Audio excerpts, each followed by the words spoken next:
Muy buenos días. ¿Cómo están ustedes? Ojalá que están listos por otro día muy interesante. Hoy tengo el honor de ser el moderador de la mesa cuarto, es Altepeme, Repúblicas de Naturales y Municipios Constitucionales. Y es mi gran placer de presentar mis colegas aquí. Y el primero casi no necesita presentación. Don Juan Manuel Pérez Ceballos de Ciesas, que nos va a presentar un trabajo sobre el análisis de las estructuras políticas territoriales de los pueblos de indios a partir de las fuentes documentales.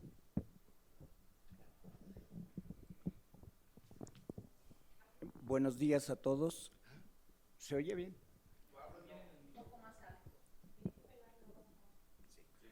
Buenos días a todos. En la década de los años 70, a partir de 1971 en adelante, tres trabajos fueron importantes que llamaron la atención alrededor de la organización, las estructuras o los sistemas políticos de los pueblos en Mesoamérica. El primero de ellos fue de Pedro Carrasco, que salió en Handbook. Al siguiente año, Castillo Farreras publicó su tesis sobre la estructura y la organización política de los pueblos. Y el 74, Alfredo López Austin sacó un excelente artículo en la revista de Historia Mexicana. A partir de eso, empezó la discusión y el gran debate sobre los sistemas políticos o las estructuras políticas de los pueblos mesoamericanos. ¿Cuál fue la fuente importante que ellos manejaron? Pues fue Alonso de Zorita. Pero ¿qué obra de Alonso de Zorita fue la más significativa en el trabajo? Porque la obra de la relación de la Nueva España, en fechas muy recientes, lo acaban de publicarlos en Cien de México, Telia y otro grupo de investigadores. Se refieren sobre todo a la breve sumaria, que es el texto que se difundió mucho en Chávez Eidó en 44 y después que la UNAM lo volvió a publicar. Pero el texto fue escrito en 1585, el resumen que trata de hacer de ese maravilloso texto, ¿no? Y es a partir de ahí que se sigue con el debate. En la siguiente década de los 80, algunos alumnos de Pedro Carrasco y de Alfredo López Austin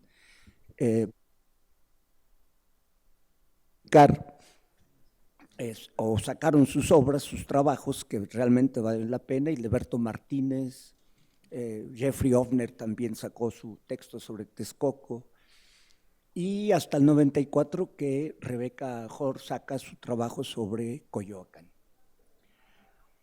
Y todos hacen referencia. Lo que ocurrió es que alrededor de este tema pues no ha habido una discusión realmente. Si no fue hasta los años 90, 91, si mal no recuerdo, cuando la doctora Josefina Vázquez, a través del Comité Mexicano de Ciencias, etcétera, convocó a una reunión en Huastepec y ahí presentó Pablo Escalante Gonzalvo una propuesta de discusión alrededor de, sobre el Calpulli. ¿Qué pasaba con esa figura del Calpulli? No me voy a dedicar mucho porque yo creo que es un largo debate que habría que revisar y que de hecho lo que me gustaría llamar la cuenta es porque hay que trabajar realmente la obra de Alonso de Zorita. Alonso de Zorita escribe su gran obra, La relación de la Nueva España, entre 1566 y 1585. La primera parte es la más conocida y las otras pues en recientes fechas. ¿Y a quiénes leyó Alonso de Zorita? Entonces pueden ver ustedes la relación a don Pablo de Nazareo, porque él mismo los apunta, no dice que es Nazareo, pero es Pablo, casi seguro que es él. Luego está Andrés de Olmos, Motolinía, Fray Francisco de las Navas, que es alguien que reiteradamente lo citan, llamó la atención sobre este personaje también Luis Reyes, etcétera, que habría que revisar. Lo que pasa es que sus trabajos están perdidos. Entonces, se trata de reconstruir, en el caso de Francisco de las Navas, a partir de la obra de Alonso de Zorita, las partes que él está. Es fácil identificar a Motolinía y a Olmos dentro de esa obra porque él mismo lo señala y apunta.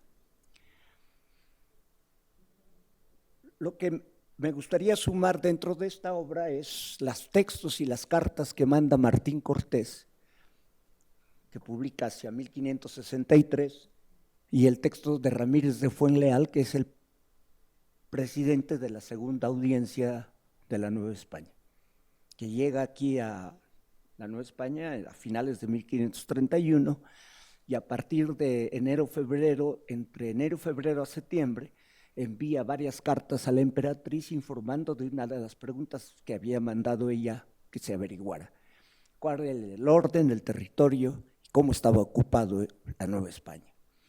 Y él se da la tarea de hacer eso y envía varias cartas, que son las que yo voy a tratar de explicar un poco. ¿Cuál es mi interés un poco ahorita? No es tanto la discusión sobre el Calpulli, porque ya hay varios textos, sobre todo de Hildeberto Martínez, que se presta para la discusión alrededor de lo que es el Tecali, el Calpulli, el Tlactocayo, etcétera, que son términos que aparecen en distintas zonas, no solamente de la zona poblano-tlaxcalteca, sino también sobre la zona del centro de México, ¿no? Incluso Luis dice, bueno, pues es que el término Calpulli no aparece en la documentación temprana para la Ciudad de México o para el Valle, pero sí aparece en otras con características totalmente distintas y con contenidos totalmente variados, alrededor de 25 acepciones distintas que tiene el concepto de Calpulli. No voy a entrar ahorita a ese debate porque quiero llamar la atención sobre otro de los temas que sí me preocupa mucho. Pero, por ejemplo, aquí en esto habría que pensar también es que Alonso de Zorita, ¿dónde estuvo, no? O sea, ¿qué tipo, aparte de las fuentes que estuvo, es que de dónde fue, de dónde provino? Sabemos que fue oidor de Santo Domingo, sabemos que fue oidor en Guatemala, pero en Guatemala no tuvo una suerte como la tuvo en la Nueva España.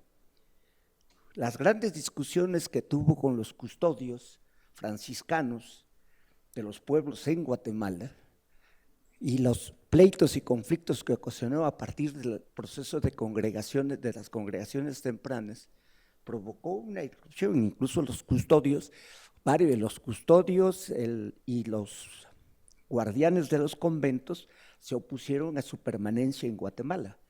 Y es cuando él llega a la audiencia de México y se queda como oidor. Hay un proceso de transformación por parte de Alonso de Zorita, ¿no? Es muy aceptado por los franciscanos, hay una modificación en su ambiente y trata él en sus textos pues de explicar esa relación importante. Pero yo quisiera en este punto añadir un poco de algo que se nos ha ido pasando, se nos ha ido olvidando, que refiere a Alonso de Zorita sobre la gran variedad de pueblos y de sujeción que hay entre los pueblos y los señores y sus súbditos. Y a eso me refiero yo en una de las…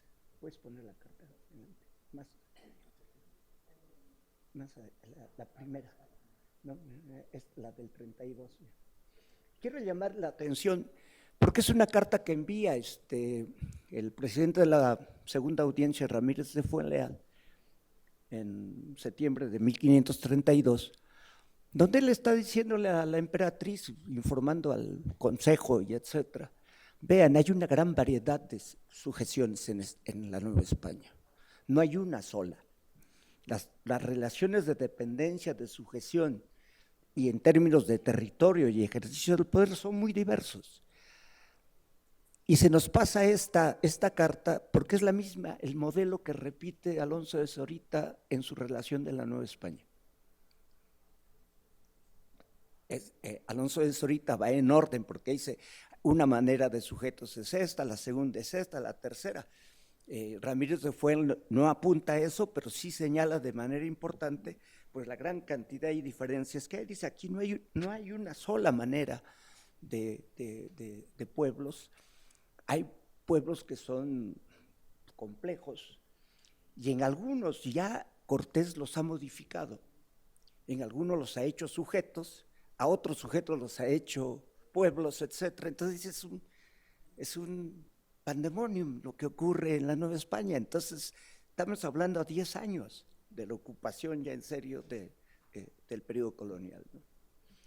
Y en esto tiene que ver un poco porque algo que señalaba Gibson en los aztecas bajo el dominio español, que llama la atención y que Bernardo García Martínez lo expone muy bien, es el problema de la complejidad o de la existencia de cabeceras múltiples y del ocultamiento que hace Gibson cuando habla de caracterizar entre pueblo cabecera y pueblo sujeto.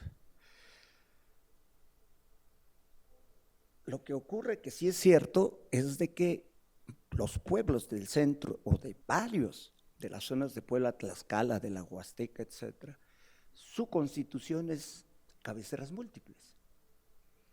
De lo que podría comentar para el caso de Coyoacán, Rebeca Jor, de que se tratan de pueblos compuestos. ¿Cuándo fue que empezó este tipo de relación? Pues si hacemos un poco de ejercicio, probablemente en las formas de ocupación, de migración que ocurrieron durante el periodo prehispánico, pues estamos hablando entre el siglo X y siglo XI. Formas distintas de ocupación, de sometimiento y etcétera, que duró pues cientos de años y que dieron una característica totalmente distinta. Si revisamos bien el mendocino, cuando se refieren a los tributos que paga Xochimilco, pues no está haciendo referencia a todo el señorío, a una cabecera, la cabecera de Olac, Xochimilco, porque además está ahí el Olin en el glifo de Xochimilco. Y las otras dos cabeceras, ¿a quiénes tributaban?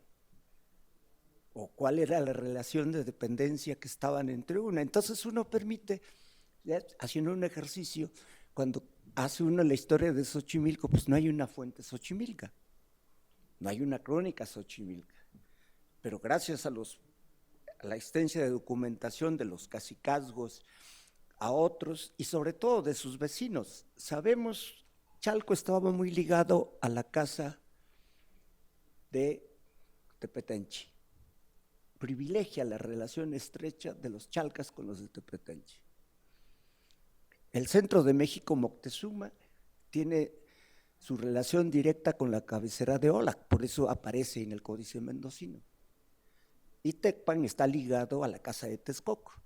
Entonces, si uno hace una referencia de cómo aprender la historia de Xochimilco, tienes que recurrir a esos textos y tratar de juntar y ver qué relaciones de sus cuestiones se mantenían, porque no hay una fuente que nos pueda permitir a nosotros como una relación de pomar o como relaciones geográficas que nos permitiría a nosotros armar este tipo de cosas. Pero ya llegando al punto que me interesa, es sobre el problema de la tenencia de la tierra y las modificaciones tempranas que ocurren en el siglo XVI. Una de las cosas que hemos aprendido en la historiografía novohispana es de que las mercedes de tierra, las que empiezan a aparecer entre 1540, que no hay muy pocos registros, pero a partir del 42 en el ramo Mercedes, es el inicio del proceso de expropiación de las tierras en el mundo indígena. Tengo la impresión que así no ocurre, porque nos estamos olvidando de otros momentos claves donde participa Ramírez de Fuenleal, Antonio de Mendoza y Luis de Velasco. Y me refiero sobre todo a un claro interés que tiene Antonio de Mendoza, quien gobernó de 1532 a 1550, porque lo primero que hace es el gran reconocimiento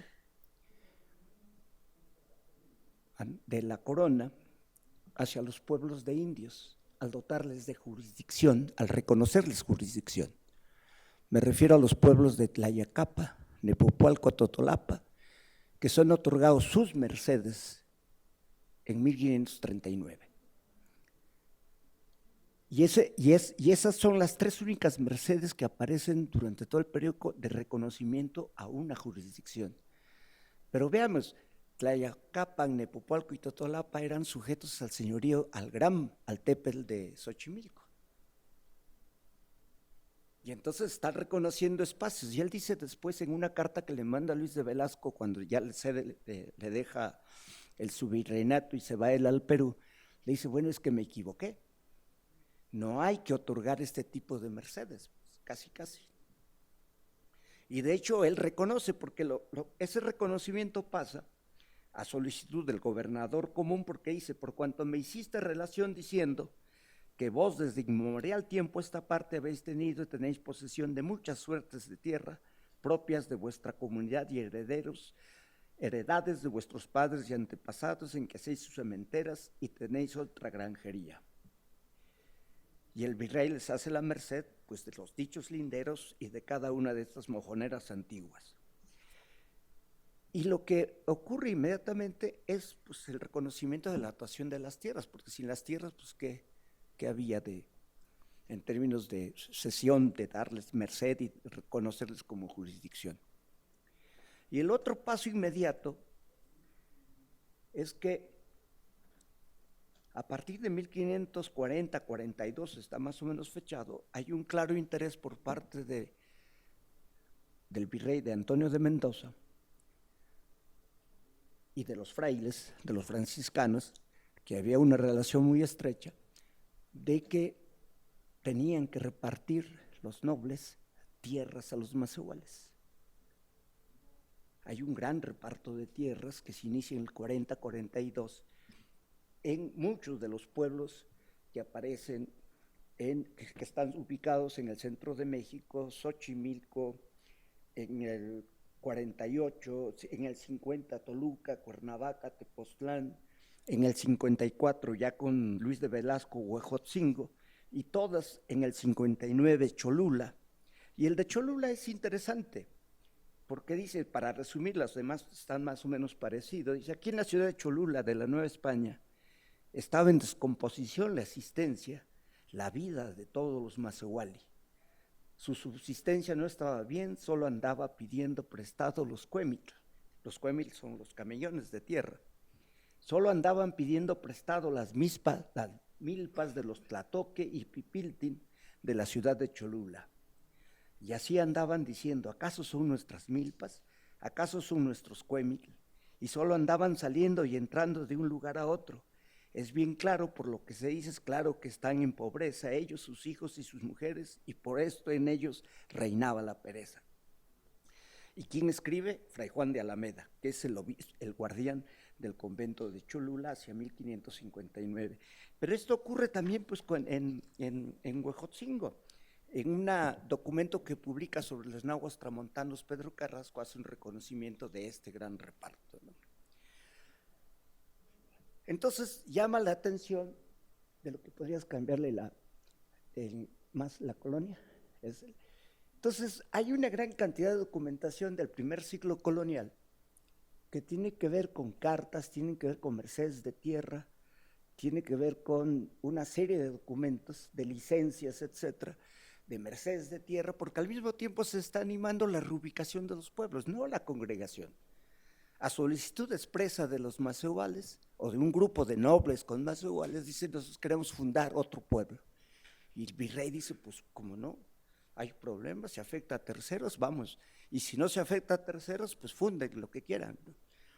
Entonces hay, por supuesto, que entre el 32, 42, 52, una modificación del escenario que habría que replantearse en términos de qué es lo que ocurre con la tierra. Y en esto me remito otra vez a la carta de Martín Cortés, del mismo Alonso de Zorita y de Ramírez de Fuenleal, donde están diciendo, es que, señoría, todo se cambió aquí. La tierra de los dioses, que eran de los demonios, etcétera, esas tierras, pues, ¿dónde están? Me acuerdo que el doctor Azaduria me decía, oye, para el Perú es muy claro de que la tierra de las Panaca incaica, pues están en Urubamba, las tierras tales están en otro lado. ¿Y aquí dónde están? Pues digo, no, pues aquí no hay. Pues la documentación lo que dice es que inmediatamente fueron expropiadas por sus legítimos propietarios, porque habían sido tierras de conquista, conquistados por los mexicanos, repartidos entre sus grandes militares, etcétera. Y entonces hay, pues, todo un rejuego que es evidente que está, y entonces habría que pensar, porque otra de las características que pasa con la tierra es que en el caso de Cuauhtinchan, por ejemplo, pues las tierras de los Calpulli, dice, pues los Calpulli no tienen tierras, todas las tierras son de los nobles. Cuando revisa uno la documentación, toda la tierra dice Amotlali Macehuali, no tienen tierra los macehuales. Y entonces por eso el reparto de tierras que hacen, obligan, tanto Mendoza, Ramírez de Fuán y sobre todo Antonio de Mendoza, donde los frailes tienen que participar activamente, donde los señores están, y eso ocurre en Coyoacán, ocurre en la hacienda tal, etcétera, ¿no? Entonces, son elementos que nos permitirían a nosotros de sumar para hacernos la vida más compleja todavía, de estar hablando de que si las tierras de uno y las tierras de otro, cuando pues hay una gran diversidad a partir de la llegada de los españoles, ¿no? Gracias.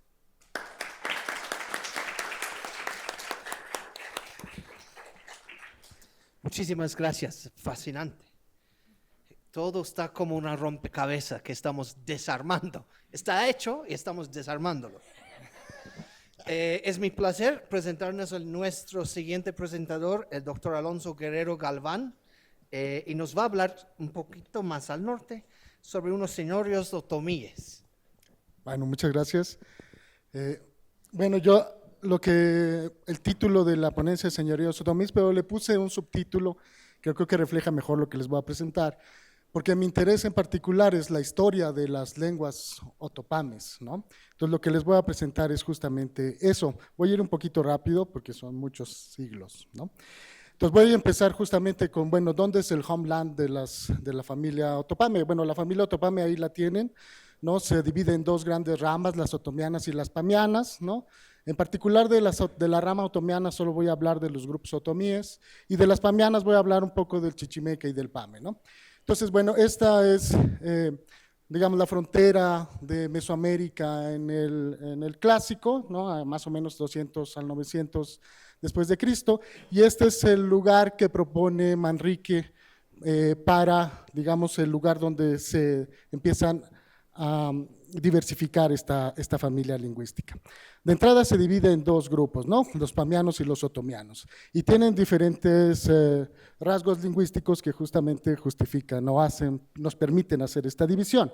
De entrada, por ejemplo, si ven el inventario de vocales, por ejemplo, ¿no? El pame y el chichimeca tienen un inventario más reducido de vocales, pero vienen de los mismos grupos vocálicos que evolucionaron del proto-otopame, ¿no?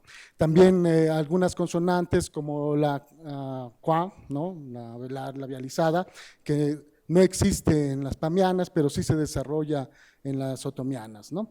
También las nasales y las vibrantes, ¿no? Que esos harían una primera división. Luego, en términos de la morfología y la sintaxis, bueno, también son lenguas tonales, como la mayoría o todas las lenguas otomangues, ¿sí? Pero el chichimeca y el pame solo tienen tonos de nivel alto y bajo, mientras que el otomí tiene 3 tonos, alto, bajo y ascendente. También el orden de constituyentes, ¿no? Es diferente, sobre todo porque en Mesoamérica se caracteriza por tener lenguas que no tienen verbo en posición final, ¿sí? Como sería el pame y el otomí. En cambio el chichimeca sí tiene ese verbo final, ¿no? Entonces también ahí vemos esa diferencia. También vemos algunas semejanzas como la posesión obligatoria en las 3 lenguas, los sustantivos relacionantes en las 3 lenguas, y también otra cosa que separa al chichimeca del pame y del otomí es el uso de clasificadores, ¿no? Otra cosa que agrupa a Mesoamérica en términos lingüísticos es el uso de calcos semánticos, ¿no? Como por ejemplo Altepet para referirse a pueblo, ¿no? Aguacerro. En pame y en chichimeca no está, ¿no? O sea, bueno, en pame comos podría ser que viene de justamente cote, que es agua, en golgue, que es cerro, pero tendría que ser una palabra ya muy gastada, digamos, ¿no? Para poder haber perdido tantos elementos en la composición. En el chichimeca de plano ni siquiera tienen ese término, se usa el préstamo español ciudad, ¿no? Que en chichimeca es tita, ¿no? ¿Sí? Y bueno, en otomí moderno el término para pueblo es nini, ¿no? Pero en las fuentes aparece la forma de jetojo, ¿no? O sea, agua cerro, como Altepetl, ¿no? Y bueno, otro también muy interesante es el de rodilla, que generalmente en Mesoamérica se utiliza la palabra cabeza de la pierna para decir rodilla, en otomí está. En Pame también, si se pudiera, no tiene una etimología muy clara, pero al parecer no tiene nada que ver, ahí está la forma de cabeza y de rodilla, y no, digo y de pierna, no es un compuesto, y en Chichimeca definitivamente no. Entonces, de entrada, justo lo interesante de la familia es que tenemos un grupo de lenguas con elementos lingüísticos mesoamericanos, ¿no? Que serían las otomianas, y las pamianas con elementos que no son mesoamericanos, ¿no? Ahora, en términos del registro, ¿no? Bueno, en la zona, digamos, pamiana, lo que vamos a encontrar son pinturas rupestres, ¿no? Por lo menos 4 estilos bien identificados, ¿no? Que están en esta zona que les puse con líneas grises que, digamos, estarían en la frontera entre los pamianos y los otomianos, ¿no? Ahora, en cambio, en la zona otomiana, particularmente los otomíes, sí vamos a tener vestigios arqueológicos que nos hablan de sociedades estratificadas, ¿no? Con otros tipos de registros, principalmente en la Cañada de la Virgen y el Cerrito, ¿sí? En la Cañada de la Virgen el único registro que hay es este monstruo de la tierra, como lo han identificado los arqueólogos, pero que probablemente tenga más relación con una representación de Tonjo Cerro, ¿no? Que va a ser, digamos, muy productiva hasta la época colonial, ¿no? También, por ejemplo, en la lápida del Cerrito, vamos a tener esta construcción de un sol naciente que sale de la tierra, ¿no? Y que vence a unos seres inframundanos. Esto es muy interesante porque justo todavía hoy en la actualidad, en la Sierra de Tutotepec, hay toda una saga mitológica que nos habla del sin niño, o sea, del niñito o el niño reverenciado, que es el sol, ¿no? Que va huyendo del Zituna, del dios de los muertos, o del que come a los muertos, y en su huida va creando los montes, va creando los ríos, etcétera, y al final se transmuta en el sol. Entonces, probablemente, digamos, estas sagas mitológicas tengan que ver justamente con este tipo de representaciones. Y bueno, lo que también se ve en otros documentos otomíes, como el Códice de Huamantla, que tenemos ahí a color, pues es justamente el nacimiento del sol. En Teotihuacán están las 2 pirámides, ¿sí? Y luego esa figura humana dentro de un cuadrete que se ha interpretado como un topónimo, pero que a lo mejor tiene que ver justamente con en esta saga mitológica, el sin niño entra al inframundo para poder convertirse, transmutarse en sol, ¿no? Entonces, digo, a lo mejor no es eso lo que dice el códice, pero podría ser. También en referencia al inframundo, tenemos en el Códice Huamantla también la salida de Otontecutli, de la cueva, ¿no? Primigenia, ¿no? Entonces, nada más como para dar elementos de que los otomíes tienen pues esta carga mesoamericana, ¿no? Ahora, después llega el momento de Tula, ¿no? Bueno, como pueden ver ahí, la extensión, digamos, de Tula, según la historia tolteca chichimeca, pues está en la zona de dispersión de las lenguas otomianas.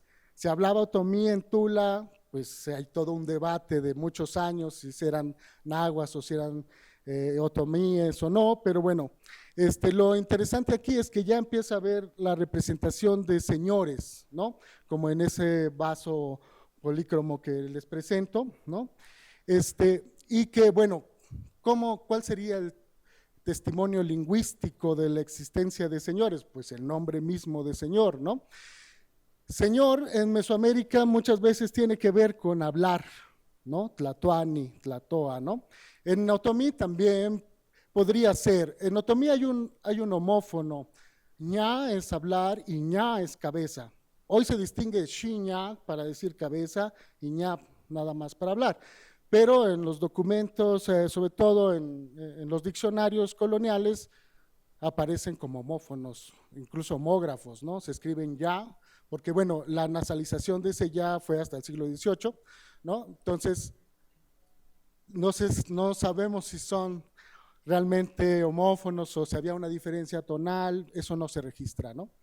Pero bueno, cabeza y hablar tienen esa misma forma que es ña, ¿no? y que bueno, vamos a encontrar representación de señores también en otros documentos otomíes, como el Códice Nicolás Flores, que tienen ahí a color, ¿no?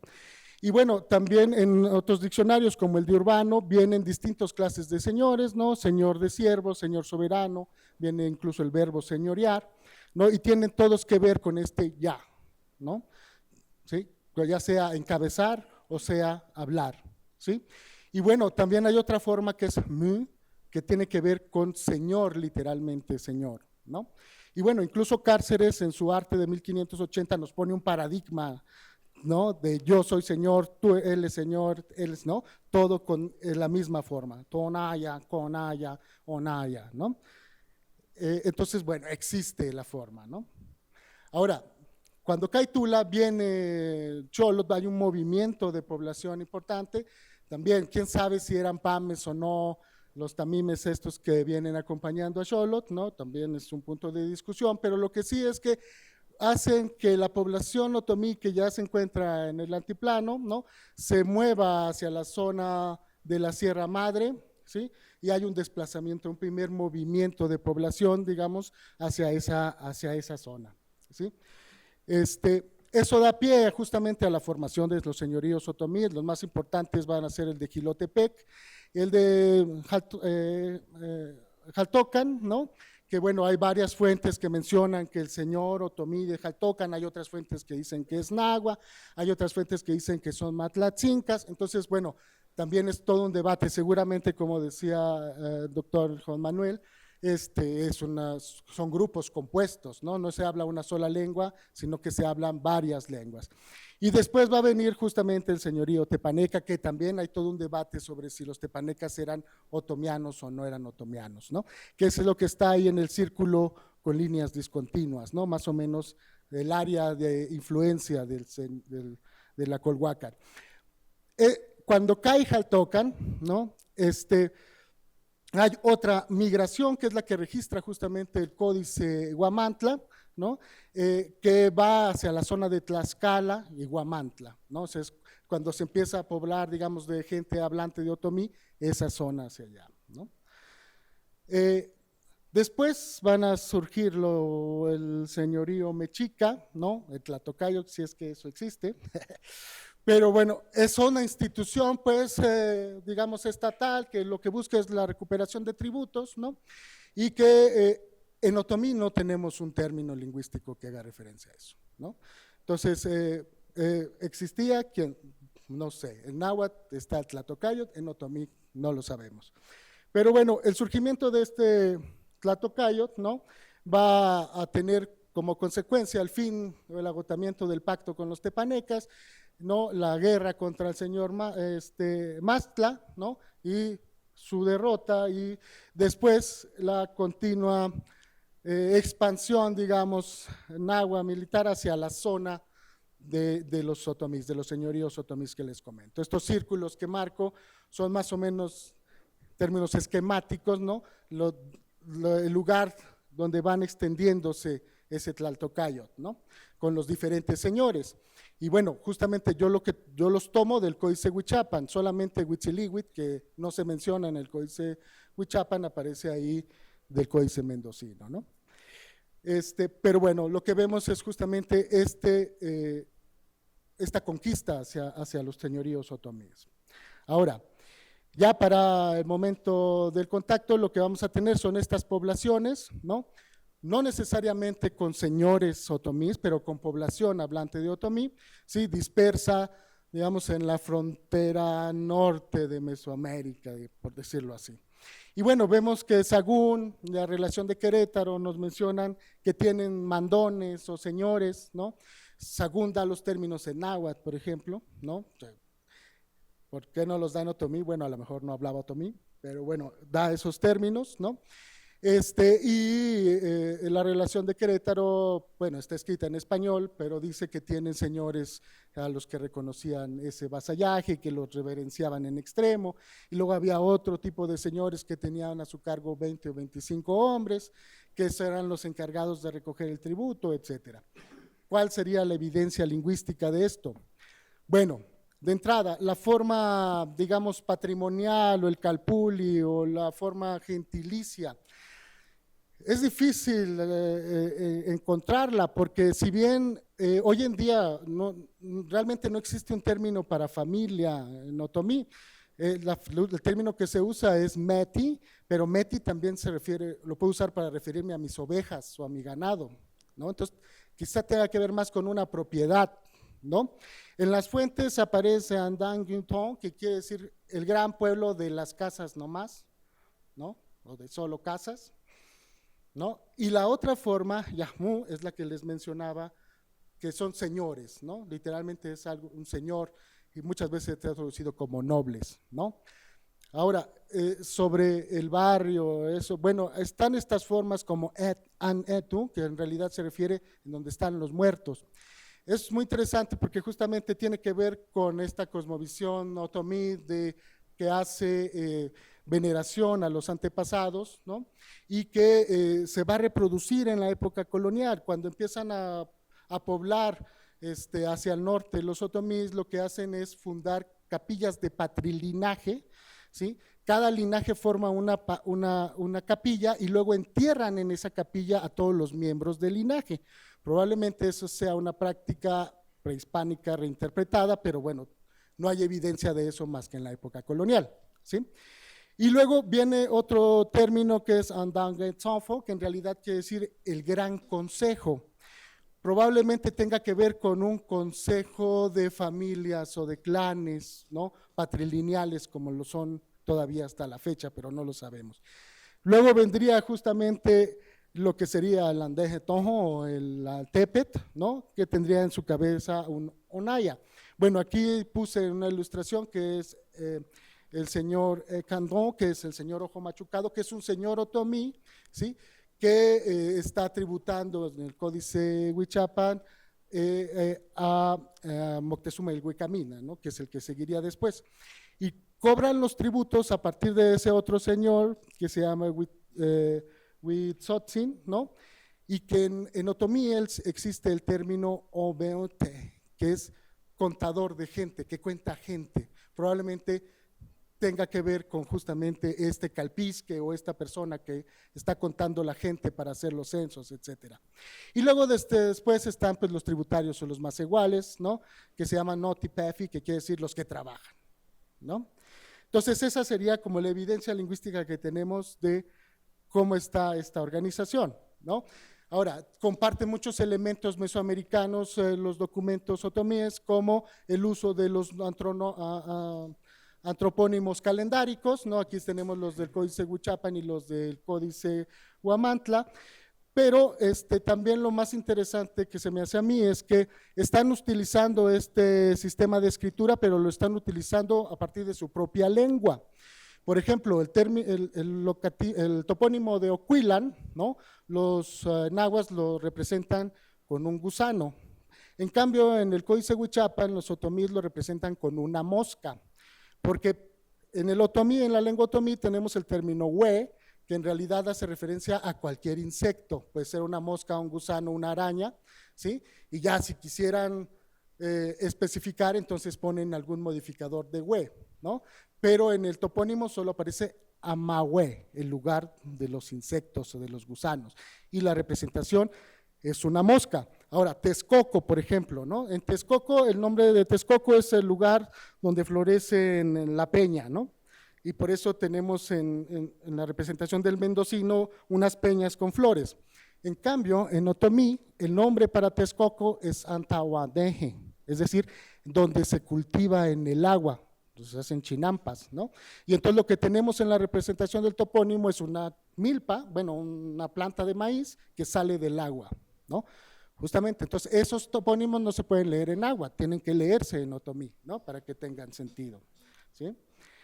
Ahora, llegan los españoles y entonces sí empieza una transformación de la lengua bastante importante, ¿no? Esta transformación lingüística yo la he descubierto, digamos, o la he clasificado en 3 etapas, ¿no? Una primera etapa, hay poco contacto con los españoles, hasta 1538, que es cuando empieza la evangelización, ¿no?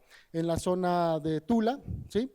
y pues no hay como mucha influencia de las lenguas. De hecho, muchos otomíes huyen hacia la zona de Querétaro, ¿sí? Al pueblo de La Cañada, etcétera, para huir de los españoles, ¿no? Entonces, hay un poco lo que nos comentaba el doctor Sergio Quesada ayer, ¿no? Justamente esos linajes que ya no ven la protección de los señores y entonces empiezan a huir y a irse de los territorios, ¿no? Bueno, eso está ligado con varias, digamos, cosas o decisiones políticas sobre todo, ¿no? Que probablemente tengan que ver con el desplazamiento lingüístico. La más importante me parece a mí es lo que pasa con la cédula de 1636, en donde Felipe IV hace obligatorio el uso del español en los oficios de república y todas las actas de cabildo, según dice la cédula, tendrían que estar en español. Obviamente él hacía la cédula y de aquí a que se ponía eso, ¿no? Pues pasaban muchos años. Pero es interesante como en Otomí, justamente a partir de este momento, lo que yo marco como la etapa 3, empieza a ver estos documentos escritos exclusivamente en español y se empieza a abandonar la escritura, digamos, tradicional, ¿no? Eso además de muchos cambios lingüísticos, ¿no? Hay diferentes préstamos, simplificaciones gramaticales, etcétera, que ya no me da tiempo de explicar, ¿no? Pero bueno, un poco lo que les quería mostrar es justamente esta evolución, ¿no? De el registro que utiliza esta escritura, digamos, prehispánica, y luego como en la etapa 2 ya entra la escritura alfabética, ¿sí? Hasta que ya al final en 1750 el Códice Huichapan está totalmente escrito en español, en escritura alfabética, y con una serie de dibujos que retoman la tradición prehispánica, pero que ya no tienen nada que ver, están solamente como viñetas adornando, ¿no? ¿Sí? Eso se relaciona justamente con la expansión y fundación de pueblos otomíes, ¿no? Hacia la entrada de la pamería, ¿no? Entran a conquistar a los pames, ¿no? ¿Sí? Y entran tanto a la pamería que está aquí en la zona de Querétaro, a la pamería de la Sierra Gorda, ¿sí? Y luego ya en el siglo XVII y XVIII empiezan a entrar a la pamería de Santiago de los Valles y a la pamería de Río Verde, ¿sí? En total tenemos esta expansión, ¿no? De todas las poblaciones otomíes sobre su mismo, digamos, zona de dispersión de la que habla Manrique. Y bueno, un poco nada más para que vean este documento, sí, este documento de don Francisco Martín de la Puente, que él mismo dice cacique principal, conquistadores, fundadores y pobladores en tiempo de las congregaciones, ¿sí? Se representa a él ahí, pero si se fijan, pues ya el estilo es muy europeo, ¿no? Y más bien es una especie de fórmula emotiva para decir que son indígenas, ¿no? Y que por eso acompañan el texto con imágenes, ¿no? Y bueno, al final, ya para terminar, lo que vamos a ver es que la reducción en realidad de estas poblaciones de habla, sobre todo del PAME, ¿no? Miren cómo estaba el PAME en la época colonial y vean lo que quedó del PAME ahora, ¿sí?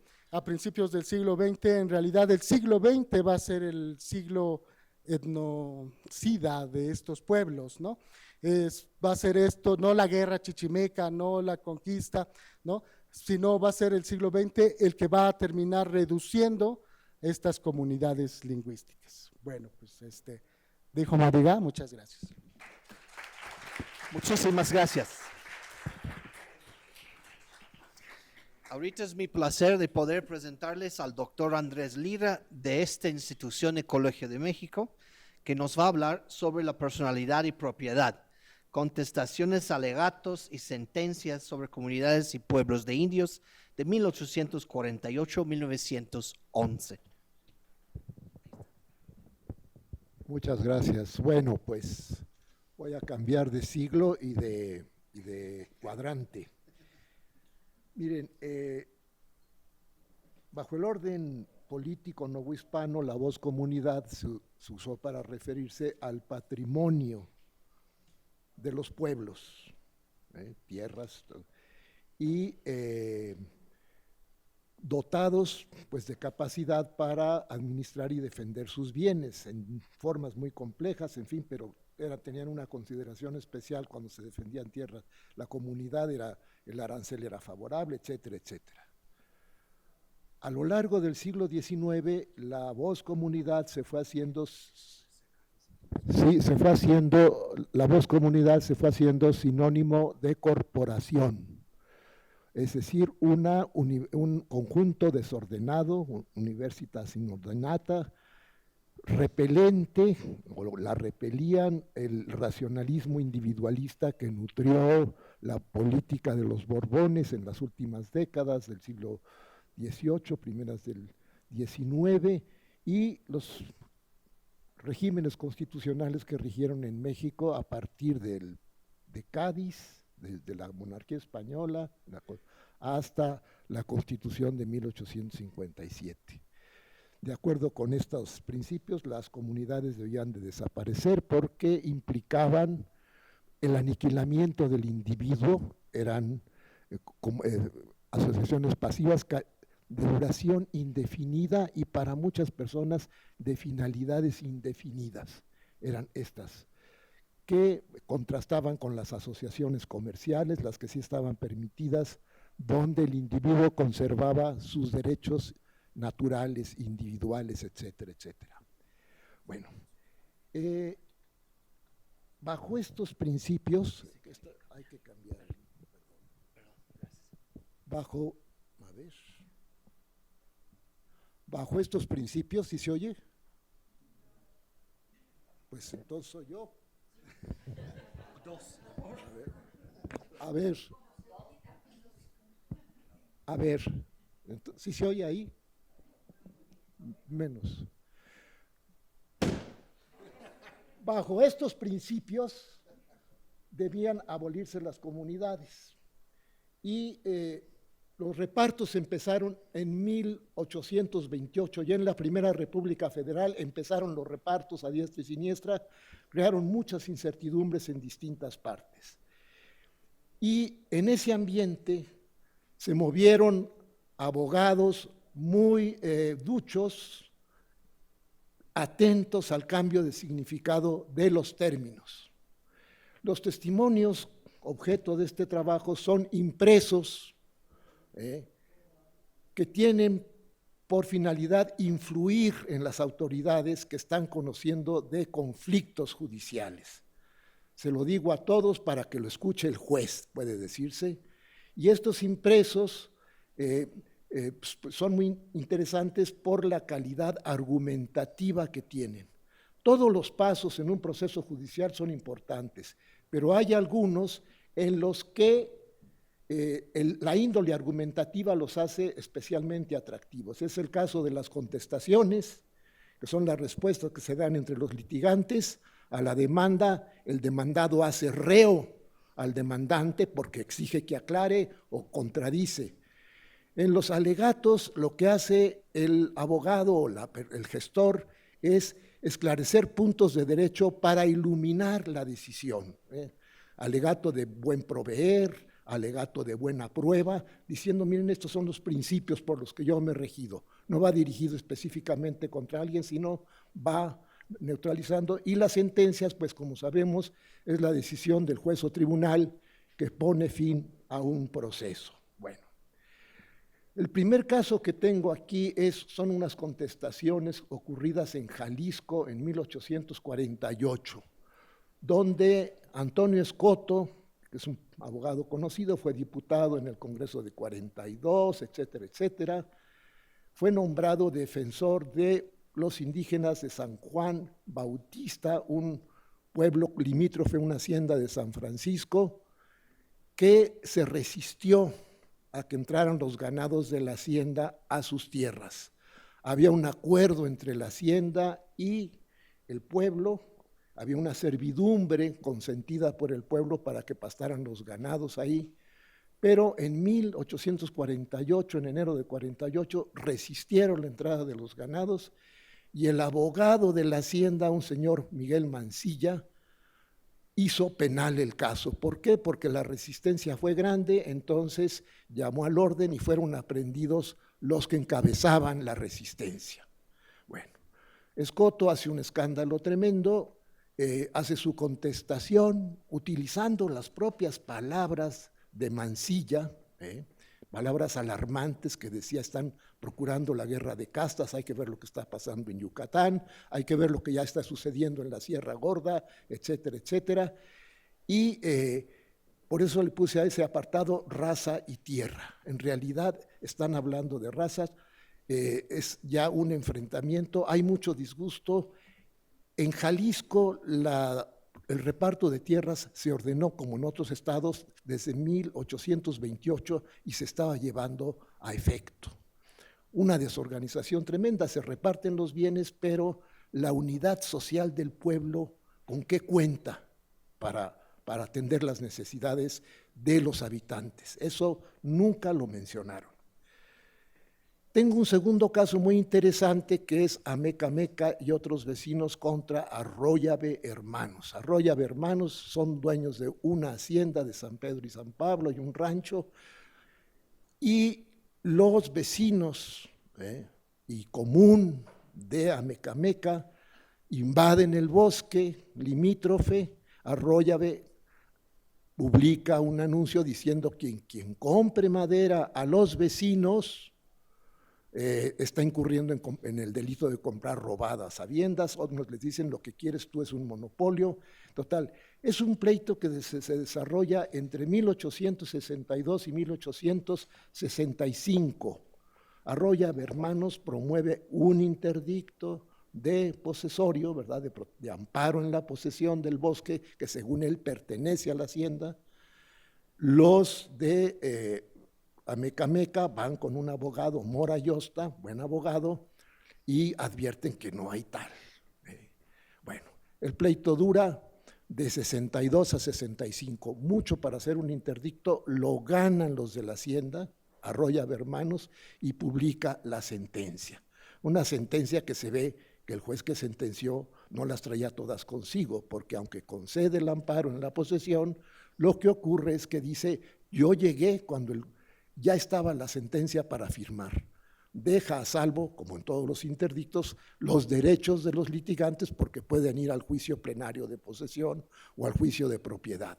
Bueno, lo interesante aquí para nuestro objeto es que, mientras que en el primer pleito el abogado de San Juan Bautista dice que no hay comunidad, que por lo tanto no puede subsistir la servidumbre de los hacendados para que sus ganados pasten en las tierras del pueblo, aquí no se mueve para nada el problema de la personalidad de una colectividad. Y fíjense ustedes, estamos en 1862 y 1865. Ya estaban vigentes las leyes de reforma, la desamortización que fue. Pero ¿qué pasa? Pues estamos en un territorio ocupado por el imperio y seguía la justicia ordinaria con los criterios anteriores, por más que Maximiliano avaló la desamortización y la nacionalización de bienes. Pero en este caso están al margen y están rigiéndose completamente por el derecho anterior a la independencia. Bueno, vienen las leyes de desamortización, habría que poner puntos y comas a la ley de desamortización de 1856, porque si leemos bien el texto, el propósito era crear el mayor número de propietarios individuales con la menor alteración posible de la sociedad. Y las corporaciones no fueron extinguidas. La prueba está que el artículo 35, último de la ley, dice que los réditos que cobren como producto de la adjudicación o venta de las tierras desamortizadas se inviertan en los fines de la institución. También que no pueden administrar, ni adquirir ni administrar como propietarios bienes raíces, salvo los dedicados inmediatamente al objeto de su institución, dice el artículo 8. El artículo 26 de esa misma ley dice, todos los recursos que entren en la caja de la corporación deben invertirse en el fin al que estaba dedicada la incorporación. Pero resulta que en las aclaraciones sobre la ley, se dice, el reglamento de 30 de julio, pues ordena que se dividan las tierras de las comunidades de indios, de indígenas, empieza a decir, ya no de indios. Luego, la circular del 9 de octubre de 1856, todas escritas por Lerdo de Tejada, dice que las tierras que se repartan a los indios, a los habitantes, cuyo valor sea menor de 200 pesos, no causan alcabala y se pueden tirar las escrituras en papel común, de tal manera que no tengan que pagar nada. Y sobre todo hay una respuesta que da, una resolución que da Lerdo de Tejada el 19 de diciembre de 1856, que comienza diciendo: es incuestionable que no deben tolerarse las comunidades de indígenas. Y sobre esto se entiende que las comunidades de indígenas, como incapaces de tener propiedad de bienes raíces, no pueden ejercitar ninguna acción de defensa de bienes raíces. Y están muertas, se dice, se han extinguido, son muertas para los efectos de la propiedad raíz. Bueno, y sobre ese particular, pues empiezan los pleitos, empiezan situaciones muy angustiosas para los pueblos de indios, que los hacen incapaces para cualquier acción judicial referente a tierras de sus antiguas comunidades, pero lo que ocurre es que empiezan a batallar. Desde los años 30 ya los indígenas están usando en México una figura muy interesante, las asociaciones comerciales de ganaderos y agricultores, que esas sí estaban permitidas. ¿Por qué? Porque el accionista no pierde sus derechos naturales en una sociedad impersonal de duración indefinida. No puede retirar su patrimonio en el momento en que se retire de la asociación. Ahí está el individualismo. Y usan pues la figura de las asociaciones y la van a seguir usando. Bueno, esto pues contradice la idea, porque en realidad las asociaciones se siguen comportando como comunidades de pueblos de indios o comunidades de pueblos de indígenas, porque ya no se usa la voz indio. Entonces, bueno, y viene una etapa a la que yo le llamo aquí en el trabajo el desamparo constitucional, porque claro, invocando el artículo 27, que recoge el artículo 25 de la Ley de Desamortización en su segunda parte, pues se niega la posibilidad de actuar judicialmente a las comunidades. Y entonces vienen los votos de Vallarta, que son muy interesantes, pero son muy farragosos. Como los agrupó en sus 4 tomos bajo el título de Cuestiones Constitucionales, pues ahí lo que vemos es cómo aclara muy bien la cuestión, pero en el desarrollo del voto hay muchas cosas más interesantes que la cuestión constitucional que esclarece Vallarta. Bueno, el primer caso que Vallarta reportó en sus votos en el 4º tomo es el caso de Chicontepec, en la Huasteca Alta, que actúan bajo la forma de una comunidad de ganaderos y agricultores. Entonces dice Vallarta, no puede haber tal asociación, tal compañía de asociación, porque previa a la constitución de la asociación debió haber sido el reparto de tierras. Vallarta dice, pueden formar una asociación incluso con los mismos bienes que les son repartidos, pero ya como accionistas individuales. La Constitución de 57 defendía los derechos del hombre, actuando así en singular, hablando en singular. Bueno, hay una serie de ficciones, hay una serie de problemas, pero luego viene pues también un caso que se genera en Oaxaca, que plantea el problema, bueno, ¿quedan los bienes de las comunidades a merced del primero que los denuncie? ¿Qué va a pasar si se incapacita a los indígenas a actuar? Bueno, se les concede la posibilidad de actuar individualmente, en plural, para defender los bienes, y se les da el amparo muchas veces para terminar pleitos pendientes. En realidad lo que está ocurriendo es que pues, no tomaron en cuenta la unidad social a la que se referían estos bienes de comunidad. Entonces, eso crea un gran problema. Vallarta es muy consciente de esto cita, cita varios estudios, entre otros algunos de un abogado que él conoció muy bien del Estado de México, Siciliano Díaz González, Siciliano María Díaz González, que había sido diputado por Jalisco, habían sido compañeros en muchas alianzas políticas.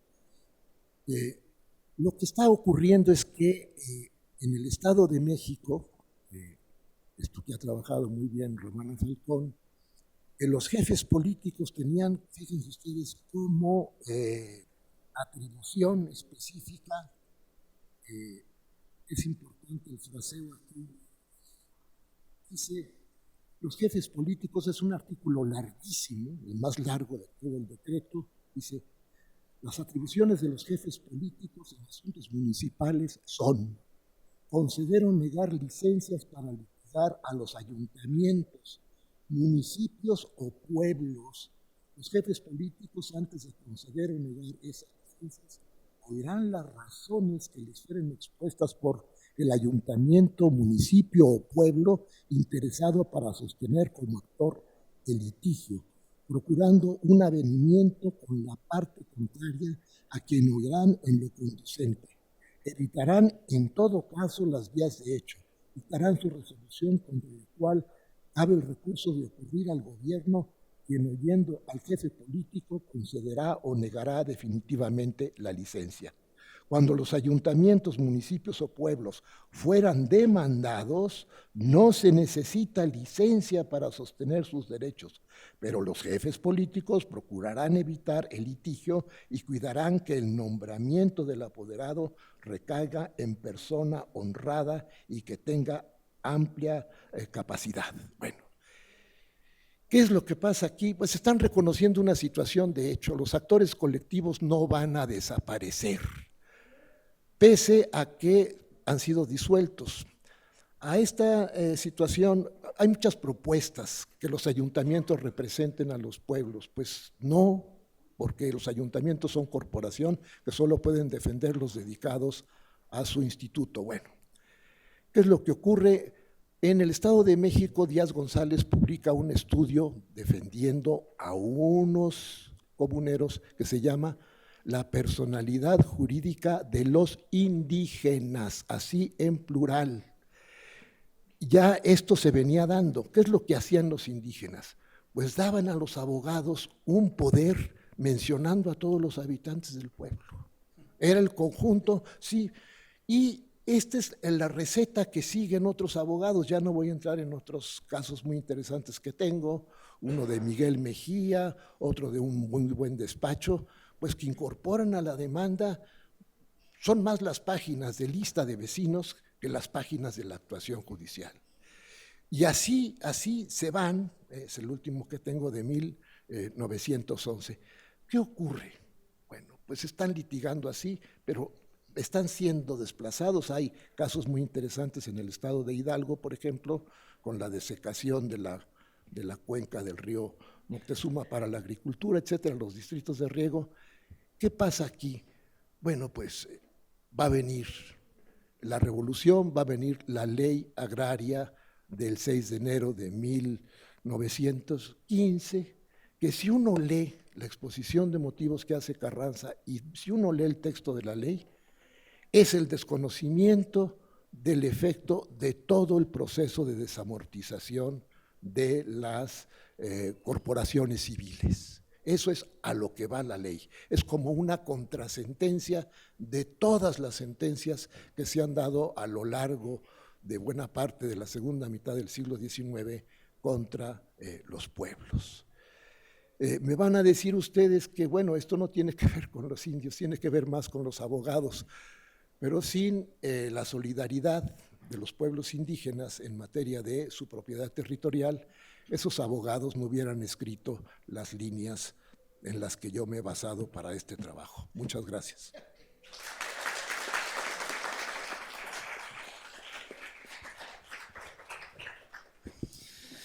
Y el final presentación, tengo el gusto de presentar al doctor Luis Juventino García Ruiz, que nos va a presentar un trabajo que se llama Fragmentación Territorial y Municipalización de los Pueblos de Indios en México.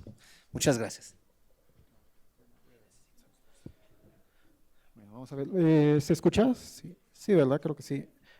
Bueno, pues en principio agradezco a Sergio por la invitación a participar en esta importante actividad académica, lo mismo pues al colegio y a los asistentes. Pues lo que yo les voy a presentar es, lo que trato de revisar es una mirada en perspectiva amplia sobre en qué derivó el proceso de separación de sujetos de sus cabeceras, ¿no?, en los pueblos de indios. Para tal propósito, tomo principalmente como objeto de estudio a dos pueblos que son, uno se encuentra en la Intendencia de Puebla, que es Tehuacán, el otro se encuentra en la Intendencia de Veracruz, que es Orizaba, y lo que voy a tratar de observar es de qué manera se fue dando este proceso de fragmentación de su territorio, y posteriormente lo que voy a presentar son los problemas que se van a suscitar una vez que se transita al orden constitucional. Para este momento lo que utilicé como fuente son principalmente actas de Diputación Provincial, donde se están debatiendo las demandas, las distintas dificultades que surgen a ras de suelo en el momento de aplicar los mandamientos constitucionales. Entonces, pues voy a tratar de abarcar esos dos momentos. Voy a ver si avanza. Ahí, bueno. Voy a adelantar un poco. Bueno, espero que se pueda ver bien ese mapa. Ese mapa corresponde a la jurisdicción de Tehuacán. Territorialmente son los límites de la subdelegación, pero lo que yo trato de mostrar en este mapa y en este otro de Orizaba, parto del momento en que fueron congregados, en las cabeceras, en los asentamientos donde se encontraban emplazados, y lo que muestro es una estimación. La línea roja que está punteada, a ver si está ahí, bueno, ahí las líneas rojas es el área que abarcaba el territorio que le fue señalado a los pueblos al momento de las congregaciones. Desde luego dentro de ese perímetro se encontraban comprendidas tierras de comunidad, distintos recursos naturales, en el caso de Tehuacán, salinas, pastos para el ganado, y bueno, si se pueden observar, pues dentro del territorio sujeto a la cabecera, pues también se encontraban diferentes pueblos, barrios, distintos pueblos y barrios que, bueno, van a posiblemente solicitar la separación del pueblo. Blanca Lara Tenorio, en su trabajo sobre la Caja de Comunidad Tehuacán, nos aporta información muy interesante sobre los recursos con los que poseía ese pueblo y los dividendos que le generaba. Entonces, bueno, remito a esa referencia. Aquí lo interesante de este caso y el de Orizaba va a ser que por lo menos podemos observar las características que Bernardo García Martínez nos señalaba para el caso de los pueblos de indios coloniales, que eran pues cabeceras que tenían bajo su gobierno un amplio territorio, es decir, tenían potestad jurisdiccional, eran pues también unidades complejas con una diversidad de asentamientos humanos que estaban dependientes del gobierno de esa cabecera. La particularidad de estos dos pueblos estriba en que en el caso de Tehuacán va a convertirse en ciudad de indios hacia la década de 1660. Se presenta la ocasión de que de adquirir el título de ciudad, reúnen el capital, el dinero, lo compran, y hacia 1660 le es reconocido el título de ciudad de indios de Tehuacán, y se le habían señalado pues que además del título se hacía acreedor a las prerrogativas y mismos privilegios que disfrutaba la ciudad de Tlaxcala. Entonces, bueno, digamos que en comparación en ese sentido igualan estatus a otras ciudades de indios que ya han salido a colación en las ponencias anteriores.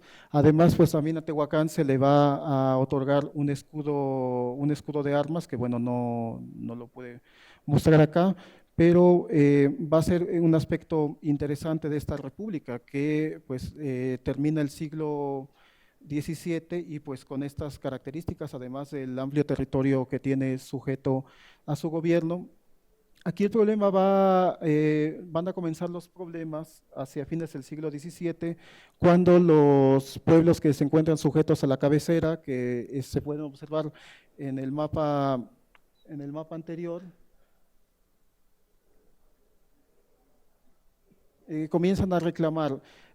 Aquí hice un listado de las generalidades en que estriban sus reclamos, las quejas hacia la cabecera. Principalmente, pues se quejan de los abusos de los caciques, de los gobernadores. Lo que se quejan es de que hay cargas excesivas, que pues, les exigen contribuciones muy onerosas, una contribución llamada tlanememitis, que consistía en una suerte de repartimiento donde además los jefes de familia tenían que entregar una contribución mensual y que bueno, esto les resultaba sumamente oneroso, pues además de que los gobernadores les obligaban también a acarrear materiales para la construcción de edificios públicos y los acusaban también de malversación de los fondos de las cajas de comunidad, además de la distancia y de la conveniencia de que se podía lograr una mejor recaudación de tributos accediendo a la separación de los pueblos. Otro factor más que argumentaron los pueblos era también la diferencia de idiomas, donde existían un conjunto de pueblos sujetos que están colindantes con la jurisdicción de Guajuapan, que eran pues también de idioma chocho y que por lo tanto esto complicaba, además de los problemas, la comunicación con el gobierno de la ciudad de Tehuacán. Entonces, bueno, después de analizarse estos casos, pues se resuelve que era procedente la separación, por lo tanto aquí Tehuacán comienza a enfrentar un proceso de fragmentación de su territorio, como pueden ver aquí en el mapa, donde están quizás en letras más pequeñas los años en los que se fueron segregando los pueblos sujetos de la cabecera de Tehuacán y cómo entonces el territorio fue progresivamente fragmentándose y también se fue contrayendo hacia las inmediaciones de la cabecera de la jurisdicción. Entonces, bueno, más tarde, para el caso de la jurisdicción de Orizaba, también, que de hecho es colindante, si pueden ver hacia el sur, colinda con la jurisdicción de Tehuacán. Algo semejante sucede aquí, digamos, no se les otorga el título de ciudad, pero sí mantienen a raya por mucho tiempo el reclamo del vecindario de españoles para que se convirtieran en un ayuntamiento. Entonces, ahí pues toda una argumentación de por qué no podían los españoles erigir un ayuntamiento dentro del territorio de los pueblos de indios, pero finalmente hacia 1740 inicia también un encadenamiento de reclamos de pueblos y barrios sujetos que también demandaban separarse del gobierno de Orizaba. También las quejas, los motivos que arguían eran semejantes, sobre todo, pues igualmente los malos tratos que los gobernadores les ocasionaban y pues desde luego también la distancia, que se gobernarían mejor con un gobierno propio. Entonces, asimismo, al igual que Tehuacán, entonces vemos que también Orizaba está sufriendo una contracción del territorio que pues le había sido originalmente señalado durante las congregaciones, como puede verse ahí en la línea roja que se encuentra punteada, y cómo podemos imaginar en los pueblos que se señalan con los años que se separaron, cómo el territorio pues va contrayéndose, y ya hacia fines del periodo colonial, Orizaba queda reducida a un perímetro más o menos con esas características. Hablo de municipalización en esta presentación porque van a enfrentar ya hacia fines del siglo XVIII, en la segunda mitad, pues una presión cada vez más fuerte de los vecindarios españoles por la demanda de acceder al gobierno municipal. En este caso, Orizaba accede en 1764, el reclamo de Tehuacán va a llegar un poco más tarde, en 1809, pero es interesante porque el de Orizaba, bueno, accede además al título de villa e inicia un proceso de confrontación con el Cabildo de Indios que pues no se va a quedar cruzado de brazos y va a reclamar que se les reconozcan los mismos derechos y privilegios que los españoles y que en nada que eran diferentes, es decir, que se les reconociera como iguales. En el caso de Tehuacán, la Real Alianza de Intendentes va a marcar también un punto de quiebre porque su artículo 11 indica que en aquellos vecindarios, en aquellas poblaciones con un notable número de vecindarios, a juicio de los intendentes se podrían nombrar alcaldes ordinarios. Entonces, le toman la palabra el vecindario de Tehuacán y solicita en ese año que se le autorice la designación, la elección de 2 alcaldes ordinarios, además de un síndico. Esta demanda abre un periodo también de confrontación breve, pero en donde la República de Naturales de Indios de Tehuacán va a desempolvar el título de ciudad, va a argumentar que justamente en el momento que se le había concedido esa gracia, pues era para que pudiera disfrutar la ciudad de un gobierno exclusivo de indios, por lo tanto no se debía autorizar que a los españoles se les autorizara esa demanda.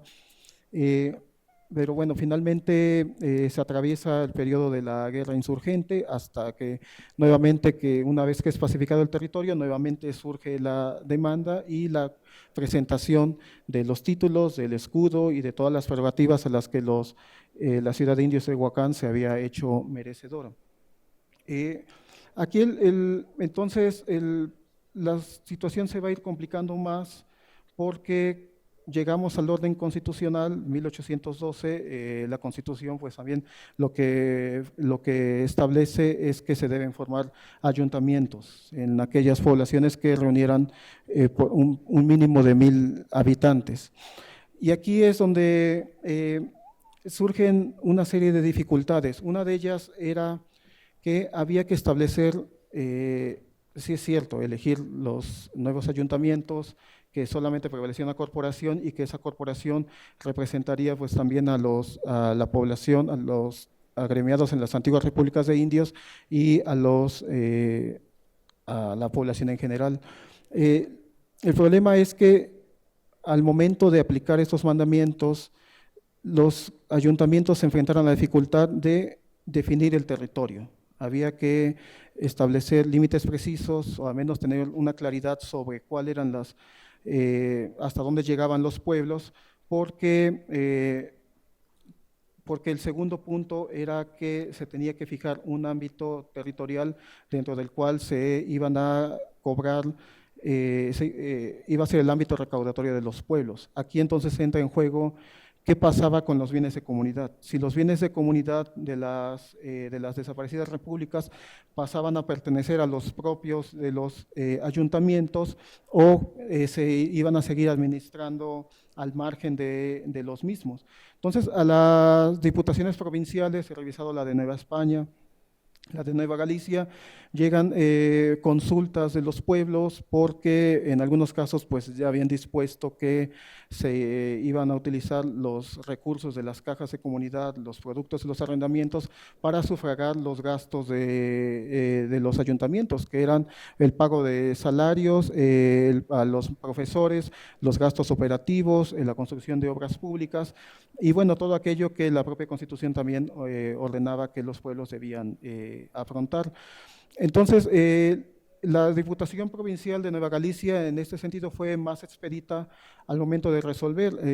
Lo que resolvió la Diputación Provincial fue que, en efecto, los ayuntamientos podían disponer, si lo necesitaban, de las tierras de comunidad para pues, poder afrontar sus gastos, pero en el caso la Diputación Provincial de Nueva España fue más cautelosa, porque hablaba de que no todo se podía resolver a partir de una sola decisión, sino que había que tener presente y diferenciar que, bueno, de qué tierras se quería disponer, si las tierras que se iban a utilizar para financiar los gastos de los ayuntamientos eran tierras en principio que habían sido de cofradías, habían sido tierras mercedadas, eran tierras que habían pertenecido a los fondos legales de los pueblos, o cuál había sido la procedencia para poder saber de qué forma las comunidades, los pueblos se habían apropiado y a partir de este momento tener claro de cuál era, de dónde iban a echar mano estos ayuntamientos.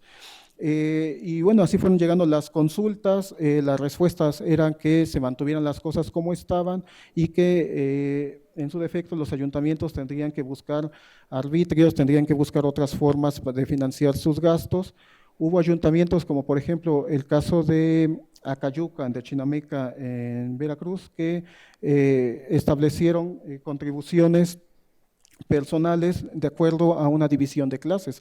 Entonces, las clases más acaudaladas pues iban desde luego a contribuir con una mayor cantidad de dinero y así era pues progresivamente iba a ir disminuyendo hasta que los menos afortunados pues iban a contribuir con una cantidad mucho más reducida.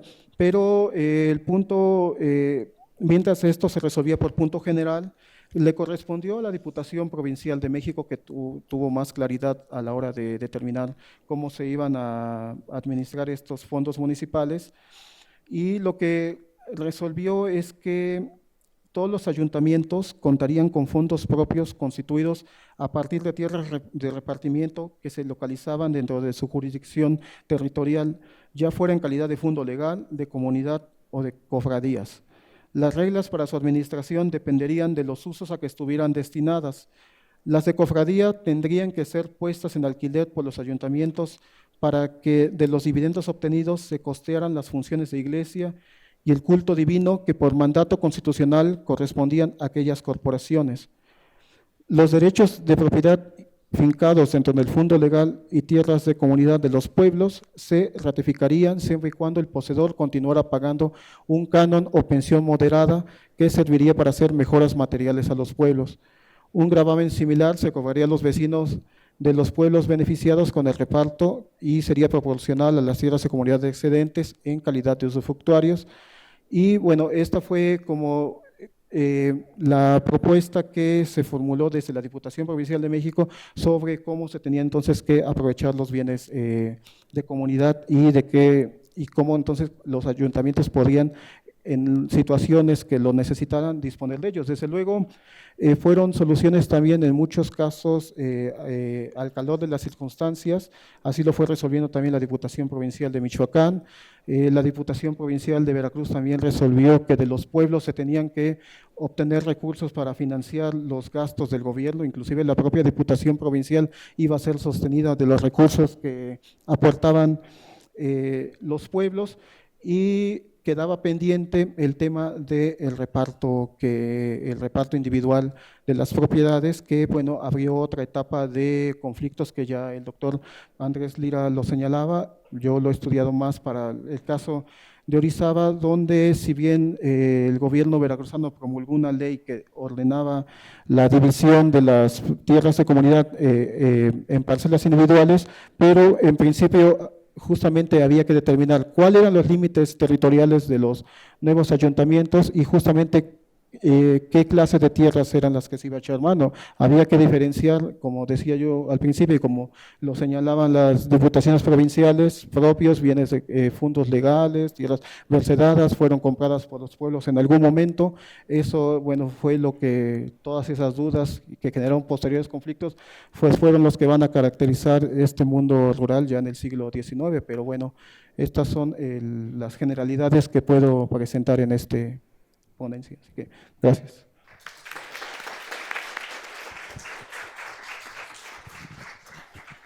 Para que tenemos tiempo de cambiar la mesa, yo creo que solo hay tiempo para 2 preguntas. Sí. Perdón por fascismo, pero la verdad no quiero que atrasamos.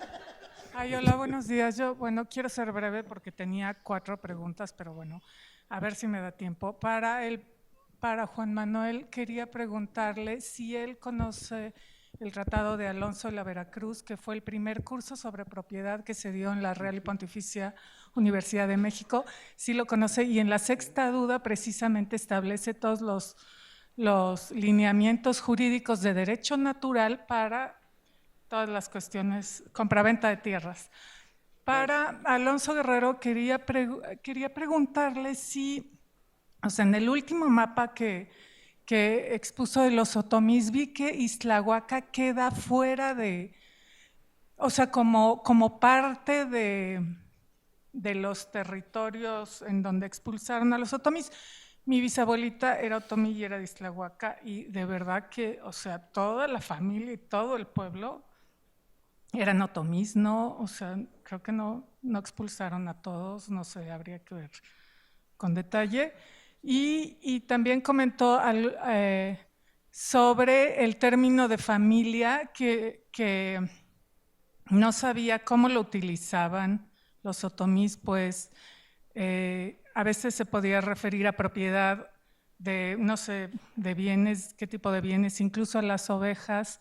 Y bueno, realmente no sé si tú sepas o nadie sabe o no sabemos, pero mi bisabuelita tenía una ovejita que la seguía todo el tiempo estaba con ella, todo el tiempo. Tengo fotos y siempre estaba la ovejita. Entonces tal vez el término familia era muy distinto al que nosotros usamos actualmente, no sé.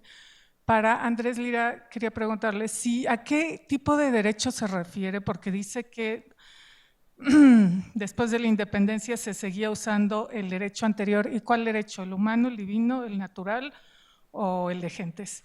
Y para Luis Juventino García, bueno, pues también decirle que en el Tratado de Alonso de la Veracruz, que fue el curso sobre propiedad, se basa en el principio de Ius Societatis et Communicationis Alterum non laedere, que se refiere precisamente a la natural sociedad y comunicación entre los hombres, con el único requisito de no causar daños a terceros. Y gracias. Sí, gracias. Yo creo que sí hay que incorporar a estos grandes filósofos, teólogos. De hecho, Alonso de Veracruz, pues es un gran lascasiano, o sea, pero correspondiente con Nicolás de San Pablo, herederos de una larga tradición, formados en Salamanca, de una larga erudición, humanistas además, como lo fue Ramírez de Fuenleal. Y Ramírez de Fuenleal pues no viene solo, viene Vasco de Quiroga, viene Seynos, viene Maldonado, que hace muy complejo el asunto. Entonces tratar de dilucidar bien cómo es que, de dónde, cómo, etcétera, pues fue operando. Yo los textos de Alonso de Veracruz los tengo leyendo poco a poco, tratando de entender la complejidad de ese pensamiento. Gracias.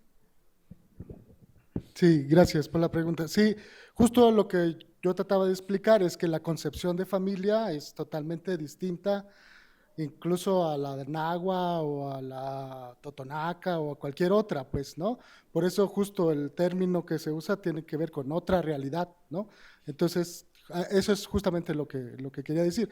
Ahora, sí, Ixtlahuaca hay fuerte población otomí, en Toluca también hay ¿no? Todo el valle de Ixtlahuaca, nada más que yo me centré ahorita nada más en los mapas en Jilotepec y el Jantocan, dejé lo demás como, digamos, obvio para no entretenerme más en la discusión, pero sí son muy importantes los trabajos de René García, o sea, ahí va, es muy importante, pero sobre todo va a ser, digamos, importante la presencia matlatzinca y mazahua en la zona, y digamos la otomí va a estar más reducida, entre comillas, ¿no? Sí, gracias.